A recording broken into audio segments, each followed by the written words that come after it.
Chers clappeurs, chères clappeuses, pour ce 23e épisode de Clap Clap, ton programme préféré dédié au cinéma oublié, je te propose le premier long métrage du réalisateur anglais Sean Ellis de 2007. Je vais te donner 3 bonnes raisons de regarder ce film et surprise en fin de vidéo avec notre bêtisier à ne pas manquer. Cette œuvre artistique d'un ancien photographe de mode est passée inaperçue. Pourtant, ce film est fait pour toi.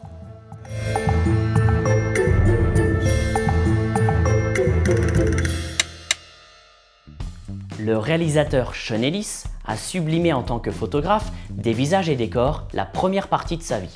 Son double imaginaire dans Cashback, le jeune Ben Willis, un étudiant aux beaux-arts, est fasciné par la beauté des femmes.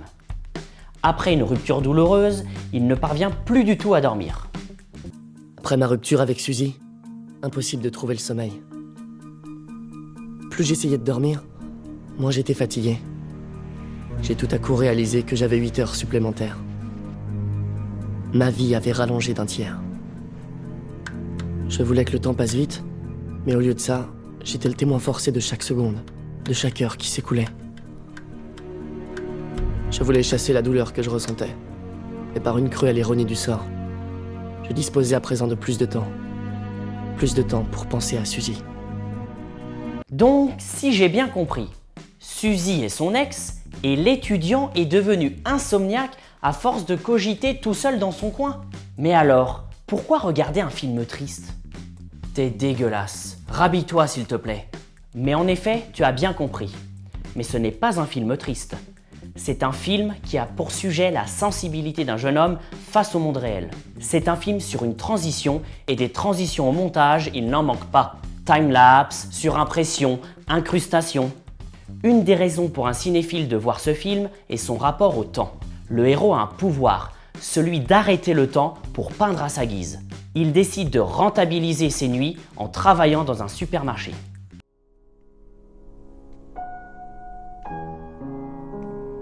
Et quand il redémarrera, la transition sera imperceptible, comme un léger frisson. À peine différent de la sensation que quelqu'un marche sur votre tombe. Vous savez, ce moment où vous voyez quelqu'un marcher dans la rue. Quelqu'un de tellement beau que vous ne pouvez pas vous empêcher de le regarder. Il ne serait pas un peu pervers, lui ? Je me demande bien ce qu'il va faire de son temps libre et de son pouvoir. C'est vrai qu'il y a beaucoup de corps nus dans ce film, mais regarde-le et tu jugeras par toi-même.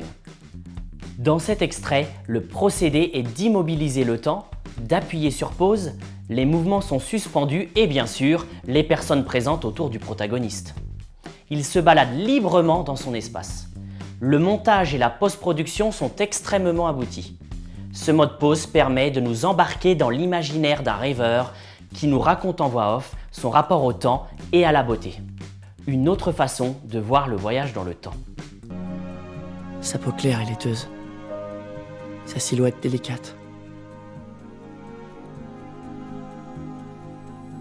Dans ses yeux, je voyais le monde.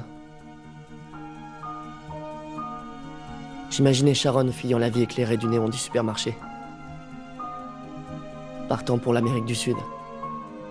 Poursuivant ses rêves. Ce film anglais à petit budget, touchant et drôle, est idéal pour faire une pause dans votre vie.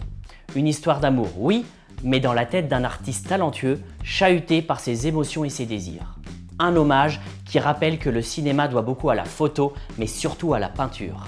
Capturer un moment, un instantané, le garder gravé dans notre mémoire pour l'offrir au public.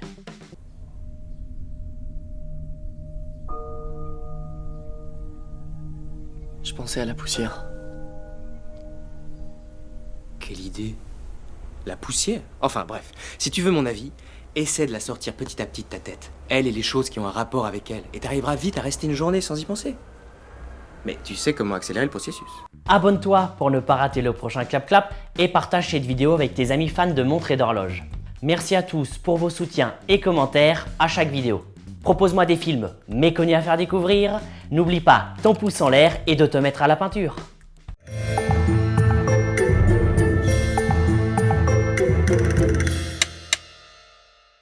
Tu peux nous dire transition en québécois? Transition. En québécois? Transition. Allez, go. Transition. Je me touche les couilles parce que j'ai l'impression avec ce que je porte que je n'ai plus rien. Donc je veux être sûr qu'elles sont encore présentes. Et le mec, au fur et à mesure de la vidéo, il ressemble de plus en plus à Vercingétorix. Il fait chaud, même toi t'as chaud? Ouais. C'est ça que tu veux dire? T'es à poil. Et alors? J'ai 2 culottes. Hein.